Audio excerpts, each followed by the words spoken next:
At exactly midnight, the house felt like it was holding its breath. The ticking clock in the hallway grew louder, sharper, almost accusing, as if it knew something I didn't. I sat frozen on the edge of the couch, staring at the half-empty bowl of popcorn on the table, when she slowly walked in and sat beside me. My best friend's mom. Her presence felt different that night. Heavier, quieter, like a storm waiting to break. Then she leaned closer, her voice trembling just enough to make my heart race, and whispered something I still can't forget. Before we go deeper into this story, take a moment. If you believe in kindness, second chances, and the power of human connection, don't forget to like, comment, share, and subscribe to the channel Time Pryadko. Your support means everything, and stories like this deserve to be heard. It was supposed to be an ordinary day. Arav had invited me over after school, like he had done 100 times before. His house was always warm, always welcoming, filled with laughter and the smell of home-cooked food. His mom, Mira, had this gentle presence about her that made everyone feel safe. She wasn't just his mother. She was the kind of person who noticed when someone was quiet and made sure they weren't alone. But that day felt different from the start. Arav had been called away suddenly to visit his uncle, leaving me behind because I insisted I'd be fine waiting. I didn't want to go home yet. Home had started to feel like a place I needed to escape from, not return to. My father had been distant for months, lost in his own battles, and my mother, she had stopped trying to understand me long ago. So I stayed. Evening turned into night, and night stretched quietly into midnight. Mira had checked on me a couple of times, offering tea, asking if I wanted dinner, her eyes lingering just a second longer than usual, as if she could see through me. I tried to smile, tried to act normal, but something inside me felt like it was unraveling. And then came that moment. She sat beside me in silence, not saying anything at first.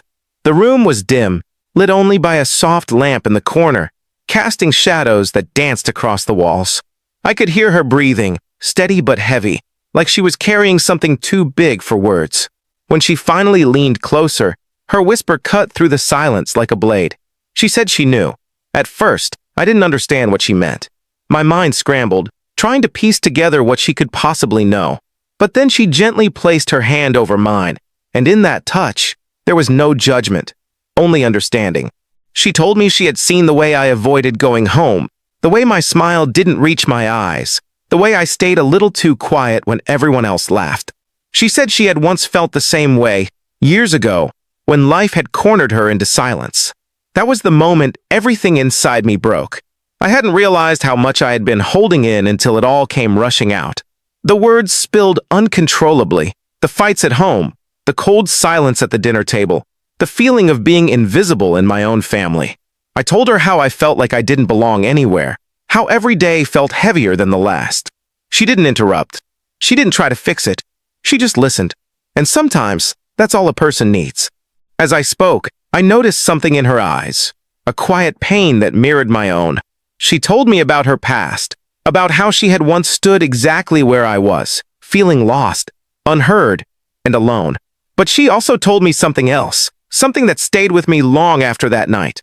She said pain doesn't last forever, but the choices we make in that pain can shape everything. Those words didn't magically fix my life. The problems didn't disappear overnight. But something inside me shifted. For the first time in months, I felt seen. I felt understood. The next morning, the sunlight felt different. It wasn't brighter, but it felt warmer, like it carried a quiet promise. I went home that day with a strange mix of fear and hope. The same house, the same walls, the same silence. But I wasn't the same person anymore. I started small.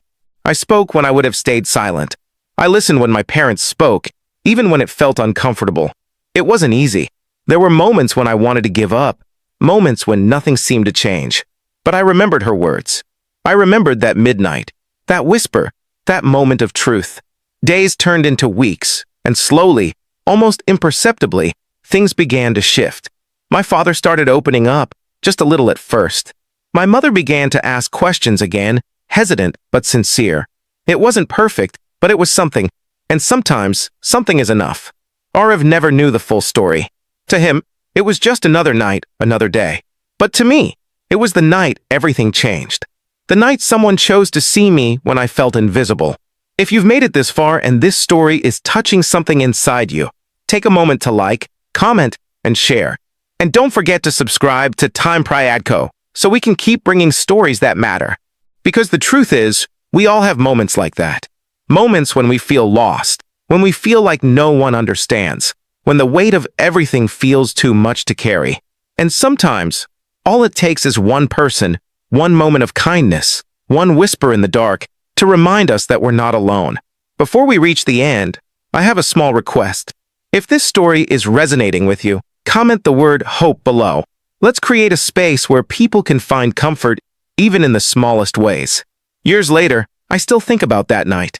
I think about the quiet room, the ticking clock, the warmth of her hand over mine.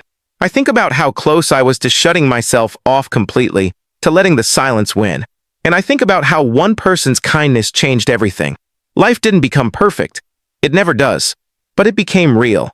It became something I could face, something I could shape, something I could live. And every time I find myself in a moment of darkness, I remember that whisper. I remember that I was seen.